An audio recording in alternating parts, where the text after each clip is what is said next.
Aujourd'hui, c'est Gum Mars Chronicle de Yukito Koshiro. Attends, je prononce bien? Oui, c'est ça.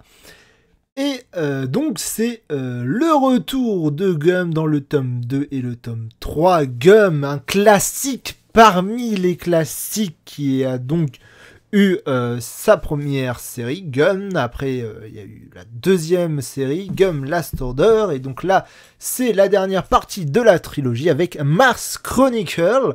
Alors, comme on l'aura deviné dans le titre, ça se passe sur Mars. Et dans ce tome 2, donc, on est dans le présent. Et on a enfin une rencontre qu'on attendait depuis fort longtemps. Donc, la rencontre entre Erika et Gali, et ça fait plaisir. On a eu exactement ce que les fans attendaient, ce qu'on attendait, ce que j'attendais. Ça veut dire un magnifique combat entre Gali et Yuko, entrecoupé de la mise en place de l'intrigue principale de Mars Chronicle. Une intrigue qui va se complexifier parce que pour l'instant elle est très simple et je pense qu'elle est, d'après ce que je vois, elle est amenée à se complexifier. Hein. C'est juste qu'on nous apprend que donc l'ennemi principal sera un certain Dasmien, ça se prononcera Dasmien, le nom. On ne sait pas si c'est une personne ou une organisation. En tout cas, Dasmien est le titre de l'antagonisme Dasein. Et le titre de l'antagoniste donc de Mars Chronicle. On ne sait rien de lui, on sait juste qu'il a beaucoup d'influence. Et donc voilà, ça sera Dasmien. On nous explique un peu la mise en place de tout ça, de comment on a découvert que Dasmien, donc organisation ou personne, était derrière pas mal d'événements de Gum. Et que il est stressé sur Mars et qu'il a besoin de Yuko pour quelque chose. On ne sait absolument pas quoi pour l'instant, mais il semblerait que Yuko fasse partie de son plan, ainsi que Erika, et donc tous les... je le prononcerai pas parce que c'est un mot allemand et j'arriverai jamais à le prononcer, mais tout ce que... toute la compagnie, enfin les soldats avec lesquels était Gali, donc je me rappelle plus du nom, c'est en allemand, je l'ai jamais retenu. Bref, ça va être très intéressant. Hein. On a vu ce qu'il a fait dans Last Order avec des trucs vraiment plus. Dans Last Order, il est vraiment passé à des intrigues beaucoup plus complexes. Là, ça va être carrément le cas. J'espère qu'on verra aussi un peu ce qui s'est passé sur Vénus, puisque entre Last Order et Mars Chronicle, Gali a fait un petit voyage sur Vénus dont on ne sait absolument rien, mais c'est justement, je pense, ça va être justement l'un des gros trucs de l'intrigue, et on va en savoir plus, je suppose, plus tard. Donc, comme je l'ai dit, ce tome 2, c'est la pause de l'intrigue du passage dans le présent. Donc il n'y a rien de bien extraordinaire. On revoit Nova qui va être encore une fois un personnage majeur de Gum, mais ça c'est normal, hein. Nova est force. Nova, c'est le Joker de Gali, quoi. Je veux dire, tu peux pas imaginer. Le Joker est pas forcément à chaque fois dans Batman le méchant principal, mais il est toujours là, il est toujours quelque part dans l'ombre. Et Nova c'est pareil, sauf que Nova, comparé au Joker qui est toujours du côté des méchants, Nova, ça lui arrive d'être un allié de Gali et pour son propre intérêt, bien sûr, mais c'est leur lien. Comme il le dit lui-même, hein, leurs liens sont profonds entre Gali et Nova, et ça, c'est vrai, même si il y a que Nova qui s'imagine ce lien. Je pense que Gali ne veut en avoir rien à faire de lui, mais il change rien qu'ils ont un lien tous les deux très profond. Ils sont très liés d'une certaine façon, et Nova ne peut que être un des personnages principaux de Mars Chronicle, c'était évident. Donc voilà, ce tome 2 pose les bases du présent, de l'intrigue du présent, ce qui va être, je pense, assez énorme, avec des combats magnifiques, encore une fois, enfin bref. C'est du Gum, c'est génial. Il n'y a rien à redire pour l'instant. C'est un véritable plaisir de retrouver Gali, de toute façon. Hein. Gali, donc, qui devient Gali Yoko.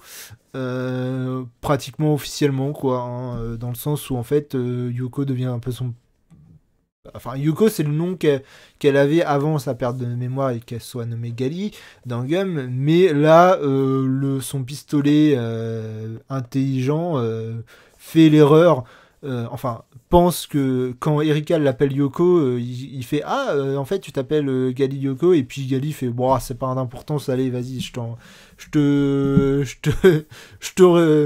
corrige pas. Et donc, après, on la rappelle, Gali Yoko, comme ça lui fait un nom de famille, on va dire. Donc elle devient officiellement Gali Yoko, même si ça n'a pas trop d'importance. Hein. Enfin, pour cette Gali là, puisque on sait très bien que maintenant il y a 2 Gali.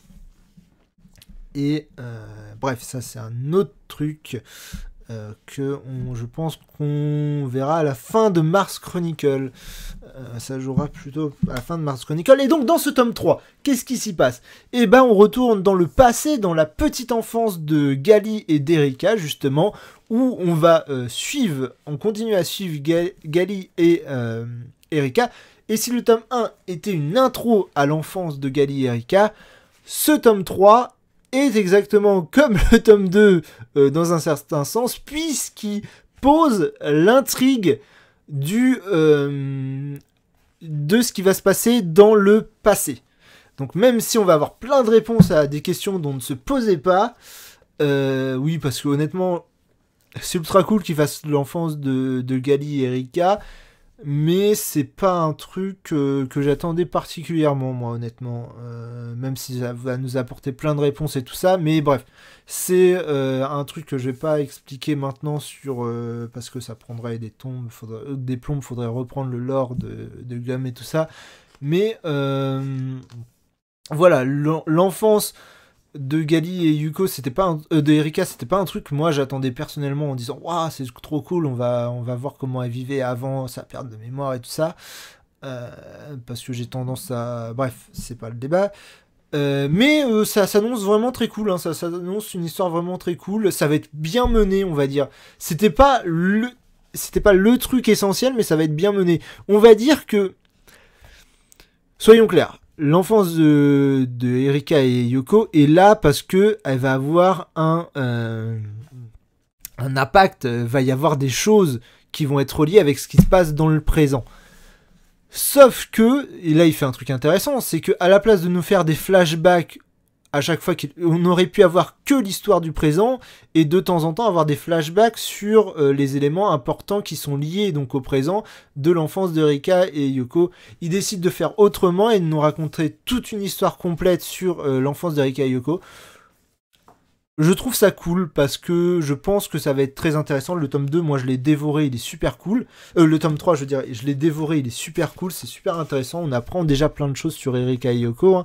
Déjà sur le comte Mechner qui donc va avoir une grande importance. Hein. C'est lui qui est au centre de l'intrigue du passé. Et surtout, on commence dans ce tome 3 à comprendre pourquoi Erika est Erika et Yuko et Yoko. Et Gali. Sinon voilà, c'est 2 tomes qui mettent en place des choses, donc ils ont rien d'extraordinaire, mais on sent tout le potentiel. On sent qu'il a pas perdu la flamme, l'auteur, et que ce Mars Chronicle va être génial. Par contre, petit bémol donc du tome 2, je retourne sur le tome 2 où il y a un petit bémol, j'ai peur d'une chose, on nous introduit dans le tome 2 aux nécrosoldats, et les nécrosoldats, il a intérêt de faire gaffe parce que j'ai peur que ça serve à justifier tout et n'importe quoi à un moment donné, et j'ai très peur de l'utilisation qu'il va faire des nécrosoldats, mais étant donné que c'est un grand auteur qui nous a prouvé à plusieurs fois qu'il sait mener sa barque, je lui laisse le doute, mais honnêtement, quand j'ai lu les trucs sur les nécrosoldats, j'ai fait non, est-ce que ça va pas te servir à justifier tout et n'importe quoi, à faire des écrits, des facilités dans le scénario, je sais pas, on va voir tout ça au prochain tome que j'ai hâte de lire, puisque maintenant que tout est en place, l'histoire va pouvoir réellement commencer, et ça va être bien cool.